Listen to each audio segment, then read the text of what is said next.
Welcome to the HMO Property Show. By investors, for investors. Catch us weekly as we discuss all things cash flow positive property investing. Whether you're a seasoned investor, a new landlord, or just curious about property investing, this is the podcast for you. Sponsored by the Co-Living Collective, your trusted partner in creating vibrant and sustainable shared living experiences. Visit us at colivingcollective.com.au to learn more.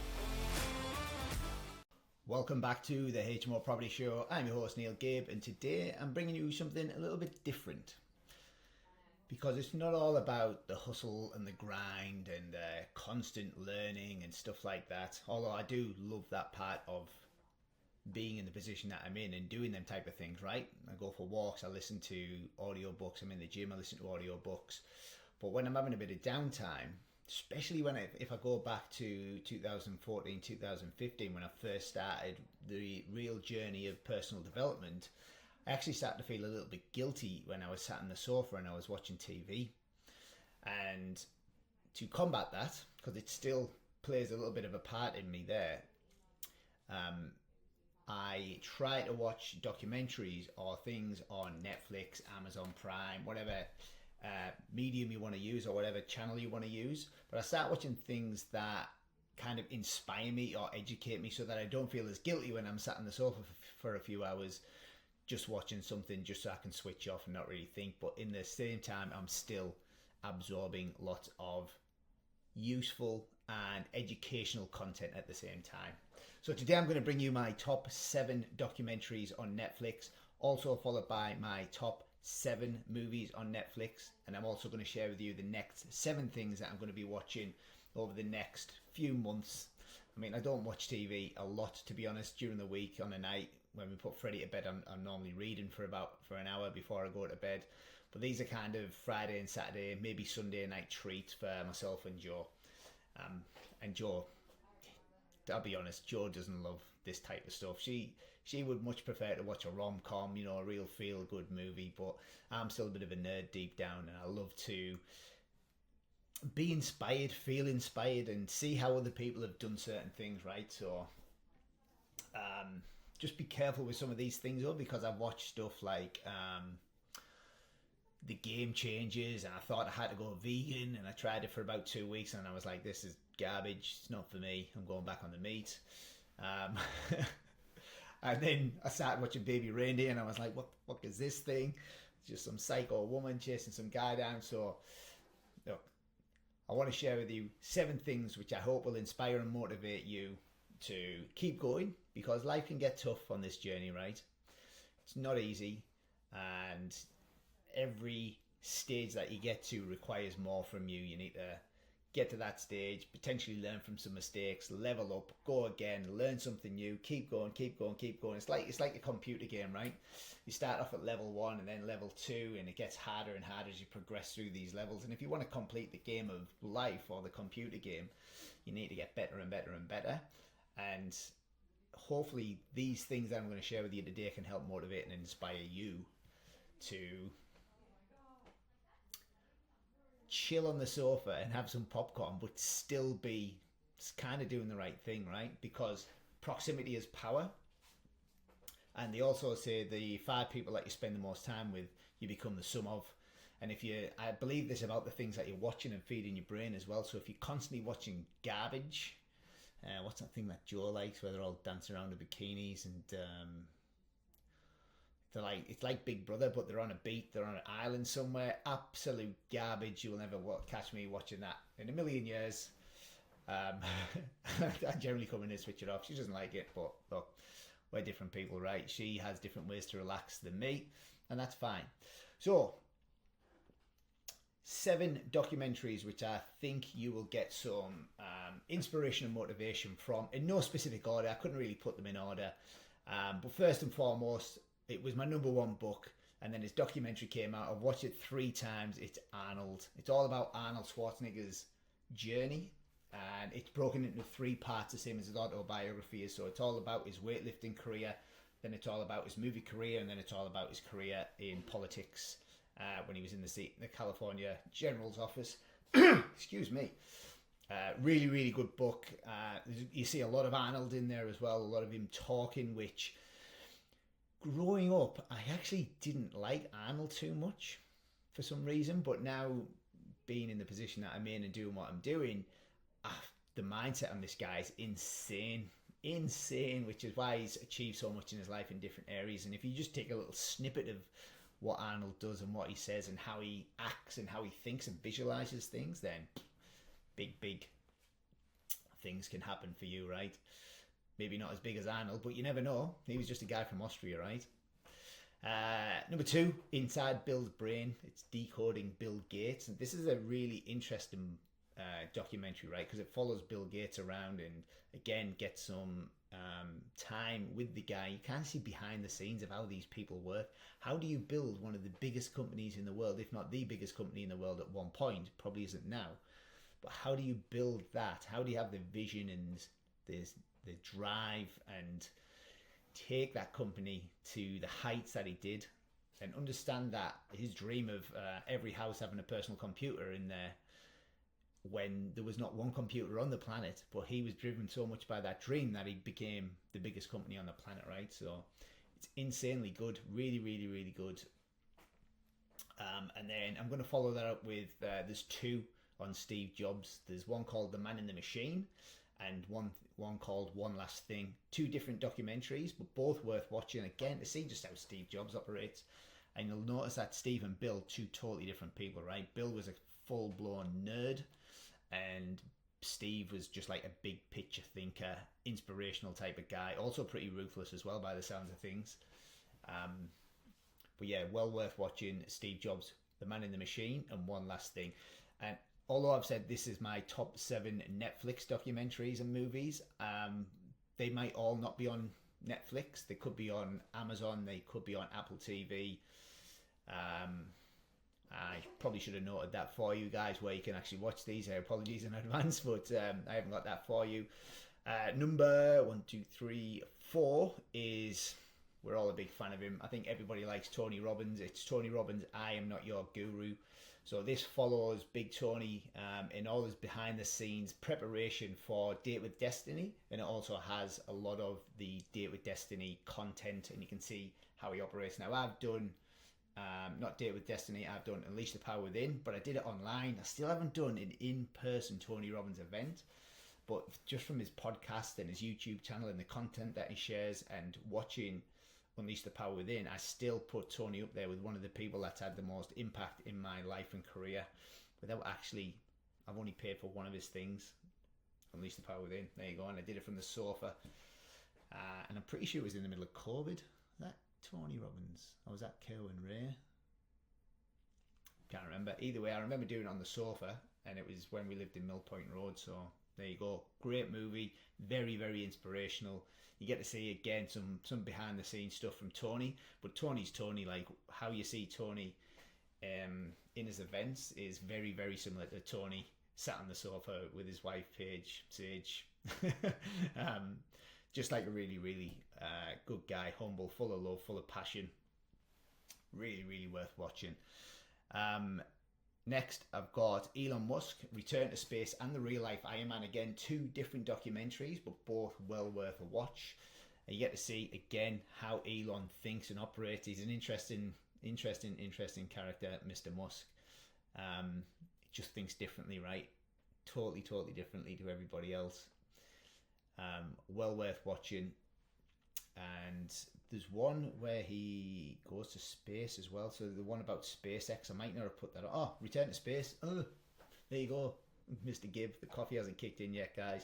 So Return to Space is the one of when he got involved in SpaceX and how he literally ran out of money. I think they had like a week's worth of money left in the bank, and the last rocket that they launched needed to work, or it was like all bets are off and SpaceX would have been a flop. But he set up SpaceX, managed to do what he needed to do with them rockets, and he got one to take off and re-land, and he cut the cost of space travel massively, and essentially he's replaced NASA, which is pretty cool. Number 6 is McGregor Forever. Now, love him or hate him, Conor McGregor is potentially one of the most famous people on the planet, whether fame's your thing or whether it's not. Conor seems to thrive in the fame, but it goes through his journey as a UFC elite champion, and also the early days as well. And you should hear this guy, how he spoke in the early days about visualization and knowing that he was going to become the best and knowing he was going to be all these things, right? He just knew it. He just knew it because he'd visualized it and he spent time thinking about who he wanted to be and how he was going to get there. Really, really, really inspirational. Love him or hate him, like I say. Well worth a watch. And then number 7 in this list is Beckham. Now, I probably like this a little bit more than some of the Australian crowd because David Beckham's a bit of an English hero and icon. I grew up, I'm probably the same age as David Beckham or very, very close to. So I grew up watching this guy break into the Manchester United squad, break into the England squad, become the captain of England, become the most hated man in England, and then also winning the England fans back round again to become the most loved man in England. Has some really interesting stuff around his his family life, sorry. And you'll see the journey of how like an elite sports person manages the workload and stress that comes with being at the very top of your game. And you see that in McGregor Forever as well, right? These guys are relentless with routine and the way they do things and the way they talk and the way they have their mindset and the routines that they have in a morning, an afternoon and a night. Insanely good. Also very, very sad to see that the way that he was treated by the UK press at a time when he got sent off in I think it was the quarterfinals or the semi-finals of the World Cup, when he tripped Diego Simeone over and he got sent off. And the manager of the England squad at the time, Glenn Hoddle, said a few things in front of the press that he probably shouldn't have said, and the press, being the press, jumped on it, plastered it all over the newspaper. David Beckham became the most hated man in the country. Very, very interesting to see how he handled it. Very, very interesting to see how his teammates were around him at that time as well. So well worth a watch. I'm just going to slip one more in into the documentary side of things before we talk about the movies, and that is The Secret. It's just called The Secret, and it's all about visualization, visualizing your goals. Well worth a watch again. It's a pretty old one. I'd probably say it was like made in the 90s, or the quality of the documentary probably isn't up there with what you're used to nowadays with all the 4K and 8K sort of ultra high definition formats that we get.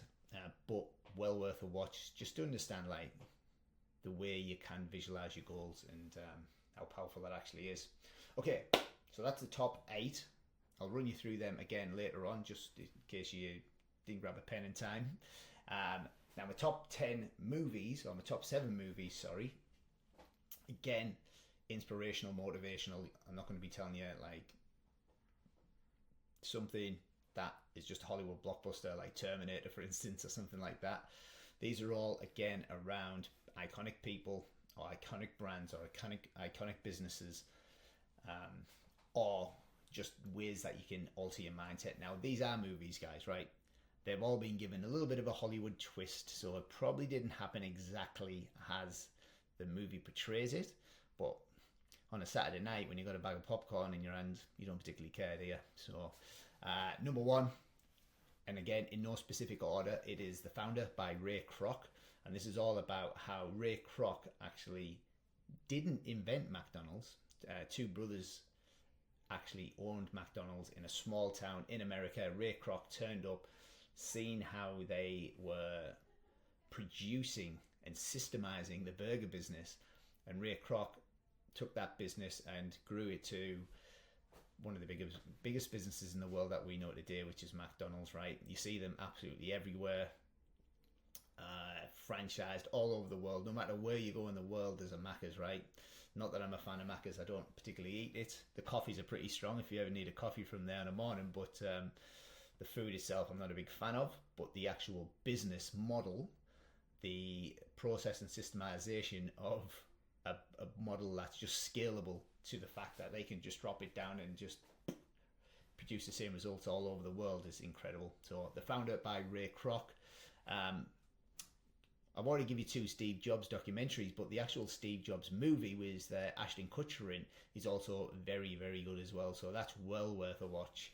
Talks about the early days from college dropout into being the most respected and creative entrepreneurs of the 20th century. And I look around my office now and I've got my iPhone, I've got my MacBook Pro, I've got my Apple headphones over there, I've got my iPad there as well. So there's five things in my office that probably wouldn't be there if Steve Jobs wasn't here, right? And then I've got my earpods for the gym. I'm just being sucked into the Apple vortex, haven't I? There you go. Steve Jobs with it's just called Jobs with Ashton Kutcher.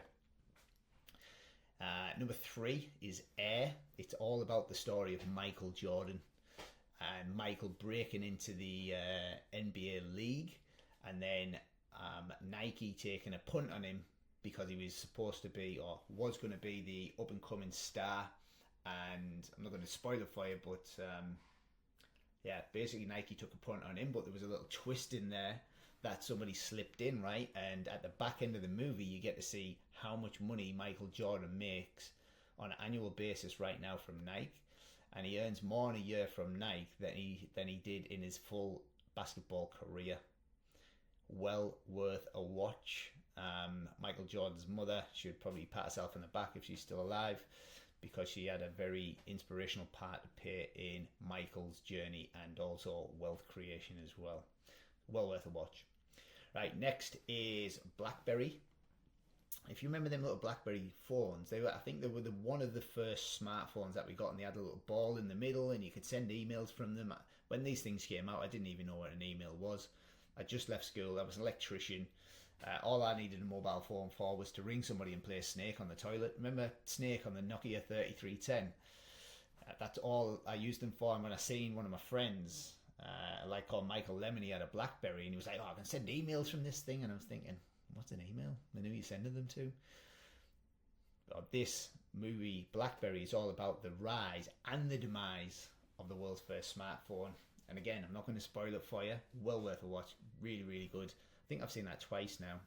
And I might watch Air again pretty soon. If I'm going on a long haul flight and I can get Freddie to sleep and the new Baba to sleep when she turns up, and might treat myself if it's on the flight. Okay, next after BlackBerry, 1, 2, 3, 4. Number 5 is The Big Short. And it's all about the 2008 global financial crisis. There's another very similar movie called Margin Call. I actually preferred Big Short. Margin Call was a bit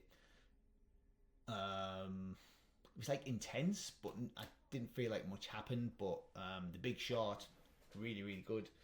It's got Ryan Gosling in there, and it's also got Steve Carell in there. So 2 pretty good actors.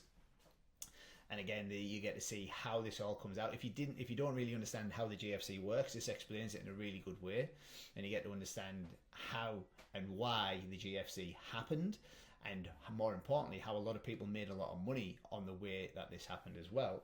And you can also see how and if could potentially happen again. Interesting times, right? Okay, the next one, I watched this just recently on my flight to Germany. Won't talk too much about that because it didn't end in very good way. Or it didn't end how I wanted it to. But on the way back, I watched Moneyball with Brad Pitt. And I've been meaning to watch this for a long time, right? But Joe's never fancied it. So I've seen it on the plane. I thought, right, I'm going to watch it. And it's got Brad Pitt in there. It's a pretty old movie. I think it's sub 2010-ish. But it's all about how the coach, it's got Brad Pitt and it's got Jonah Hill in, actually, and Jonah Hill plays a really good part in it. But it's all about how a basketball coach needs to build a new team, but he hasn't got the budget to do it. So he starts looking at different ways how he can find people that everybody else has discarded because their overall game isn't great, but they've got individual specific, what's the unique sort of talents that combined make a really good team. And you get to see how you don't need a team of all around us, all around you. You need individual specific people around you to win, right? And if we think about this in real life, like if your town planner was also a really good builder, or if your town planner was also a very good electrician, or if your builder was also a very good concrete truck driver or something like that, then you could just get anybody to work with you, right? But this just points out that everybody has individual traits, and if you learn how to use them traits correctly, you can build a team, and a championship winning team as well. And the way that this was done, everybody else was overlooking it, and now everybody in the league uses this exact same tactic to build an incredible team. And that's all I'll say on that one, right? And last in the movies is Dumb Money. I think this has just been released just recently, and it was all about the GameStop saga, so I'm not sure if that reached Australia, but GameStop was essentially a computer store in America, and there was a guy who was building a YouTube channel, and he was called Roaring Kitty, and Roaring Kitty started telling people on his YouTube channel that he was backing these GameStop shares, but there was also some Wall Street guys that were trying to short the share because they knew that GameStop was going to go out of business, and technically it should have, and I think it actually did in the future. But because Roaring Kitty built up a social media following on YouTube, he got more and more people to buy these stocks, and the stock just went absolutely ballistic, and the hedge fund manager from Wall Street lost a lot of money, which was very, very interesting to see. The power of social media and the power of community, right? So I'll go through these top 7 of each again. So my top 7 documentaries are Arnold. That's on Netflix, definitely on Netflix. Inside Bill's Brain, that's definitely on Netflix. Steve Jobs, The Man in the Machine, and One Last Thing. Now, they might be on Netflix and Apple TV. Tony Robbins, I'm Not Your Guru, that's definitely on Netflix. Elon Musk, Return to Space, and The Real Life Iron Man, I'm pretty sure they're both on Netflix. McGregor Forever, that's definitely on Netflix. Beckham, that's definitely on Netflix. The Secret, can't remember where I did see that one. You might actually find that on YouTube, you know, guys, bit of a freebie there. And then my top 7 movies are The Founder by Ray Kroc, Jobs by, well, not by anyone, I don't know who created it, but it's got Ashton Kutcher in, which pretty big movie star. Air, the Michael Jordan journey. BlackBerry, the rise and fall of the world's first smartphone. The Big Short or Margin Call, whichever you want to watch. I prefer The Big Short, but basically both tell the same story. Moneyball with Brad Pitt, and Dumb Money with, I can't actually remember who's in that one. So they're my top 7 movies and documentaries. Now, what's on the list for Mr. and Mrs. Gibb to watch over the next few months? Now, Joe, if you're watching this, my dear, don't worry, I will balance this out with a rom-com for you every now and again, and I'll pretend I'm watching it, but I'm really just sat there thinking of all the things that I need to do on Monday when I get back to work.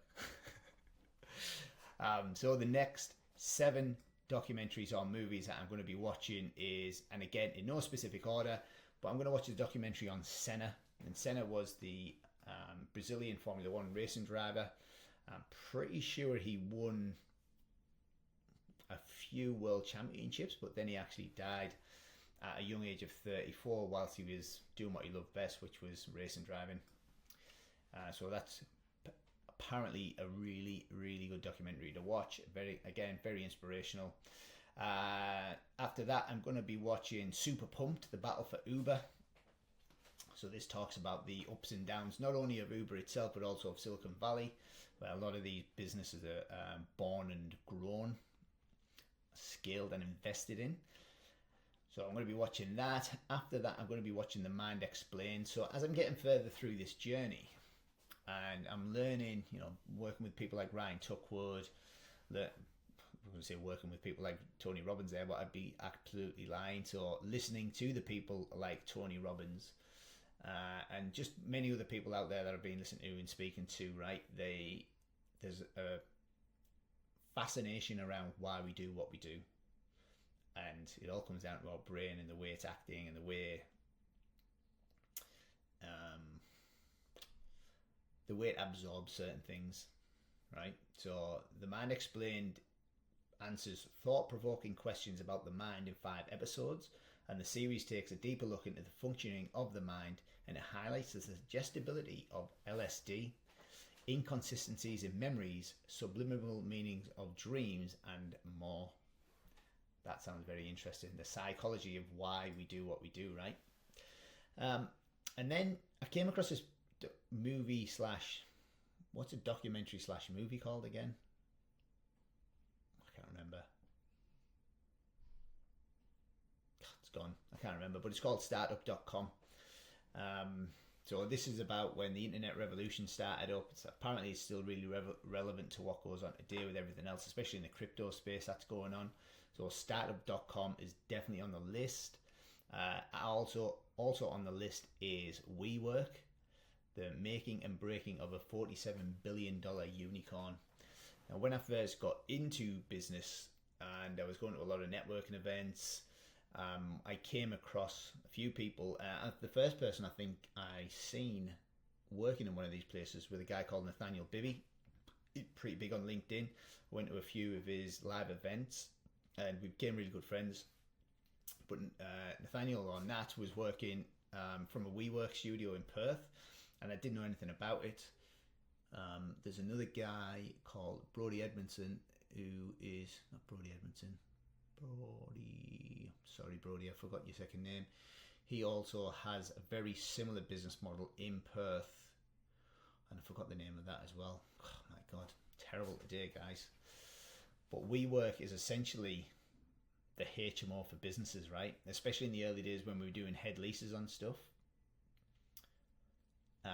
This is essentially, let's say you've got a 25, 30, 40 story tower in the CBD. WeWork were taking leases on certain floors, or they were buying certain floors and they were releasing them out to smaller startups and scale up. So, one-man bands, etc., that don't want to work from home because it kind of get a little bit boring. Sometimes it's nice to be around a circle of other business owners and entrepreneurs, and you can bounce ideas off them. And then when you're going through tough times as well, you can speak to somebody that's sat next to you and you're like, it's not just me. Everybody that's going through this start and scale up phase of a business or property investment journey is going through the same thing as well. Now, I know I talk a lot about business here, guys, but property is a business and you should treat your property investing like a business. And if you can surround yourself with other property investors that are on a very similar journey to you, it will definitely make the journey a lot more palatable and easier. It's simple, but it's not easy, right? The reason that we invest and the outcome that we're trying to get is simple in essence, right? But it's definitely not easy. It takes time, skill, risk, hard work. You've got to work hard enough to not have to work hard again. Everyone says, work smarter, not harder. But you can't just say, well, I'm going to work smart today. You've got to work hard at some point and set up the foundation and the systems and the processes to not have to work hard again in the future. So WeWork, the making and breaking of a $47 billion unicorn, that's next on my list. Capital C, right? We've been looking into different crowdfunding, ways to raise money through crowdfunding. And Capital C popped up, a documentary about crowdfunding. I've seen a few real estate companies that are doing this, and we're potentially looking at doing something similar. We looked at the fractional investment. It's still there on the table. We haven't scrapped it all together, but with construction prices the way they are at the minute, and land prices the way they are at the minute, and interest rates the way they are at the minute, we're finding it really difficult to make the fractional investment attractive enough for the investors to actually invest in. So we started looking at crowdfunding. Capital C is where, again, it's fractional investing, but on a much smaller scale. So that's on my list because I want to see how other people are doing it, to see if we're doing something wrong, or if we can learn something from that documentary, then that will be absolutely fantastic. And then last on the list is a documentary called Money Explained. Now, again, as I'm getting further and further through this journey and I'm learning more and more, I really want to help people make and manage and master money. And it's always been in the back of my mind, we're helping people invest in real estate and stuff like that. but we're generally working with people that have already got a certain level of wealth, and then we're just helping them put a deal together and project managing it through to completion for them. But what about the people that have got no money at all? What about the people that are in debt right now? Because that was me. I've been in big debt back in the UK, and I was in debt when I was in Australia in the early days as well, because I didn't know how to manage money correctly. And I had a really bad relationship with money. And over the time, as I've learnt more and more things, I've become better at managing it and stuff like that. So the Money Explained is a conversation about money and its many minefields, from credit cards to casinos, scam artists to student loans. Now, thankfully, I've only really been involved in the credit cards there. Casinos have never really been my thing. Me and Joe might go to them if we're staying at the Crown or something like that. We might pop in, put 20 or 30 bucks into blackjack, but we're not definitely sitting there thinking, we'd love to make a shitload of money from this. It's just a game, bit of fun at the end of the night for us. Student loans, I was never a student, so I never got into that. And look, scam artists, I've been scammed, don't get me wrong, but no, at the time it was probably a lot of money. But I look back now and I just think, whatever. Been scammed in the UK, I've been scammed in Australia too, so I know what it's like. If anybody else is listening to it that's been scammed too, feel your pain, guys, really do. So the next 7 things that I'm going to watch on the sofa with a bag of popcorn, and make my wife watch them as well, even though she doesn't like it, is Senna. I think she'll enjoy that one. She likes a bit of Formula 1. Super Pumped, The Battle for Uber. She's rode in a few Ubers, so she might be interested in that one. The Mind Explained. I think she'll be interested in that, especially now we've got our little baby boy and our little girl on the way. It'd be interesting to see. I am fascinated, by the way, just watching this kid grow up and learn new things, and how he knows things are funny and how he knows things are scary all of a sudden, and how he's got fear. And he's just starting to give cuddles and appreciate love as well. So yeah, The Mind Explains, definitely something that we'd probably explore. Startup.com, I don't think you'd be too interested in that, but I definitely am. WeWork, the making and breaking of a $47 billion unicorn. I'm definitely going to be interested in that. Capital C, I don't think she'll be interested in that, but I will be. And Money Explained, she might be semi-interested in that, but I dare say she'd probably watch a rom-com. So there you go, guys. There are my top 7 documentaries, movies, and next 7 things to watch. If I've missed anything out, guys, or you think there's something that should be on that list that isn't, send me a message on Facebook, Instagram, whatever medium you can grab me on. If you want to send me an email, neil@thehmopropertygo.com, and let me know what I should be watching if I haven't got it on that list. Thanks very much, guys. Enjoy your chill out time. Enjoy that popcorn and whatever little treat you want to treat yourself to. But remember, every master was once a disaster, and every winner was once a beginner. Thanks for watching. Make sure you tune in the same time next week so you can stay up to date with all cash flow positive property updates.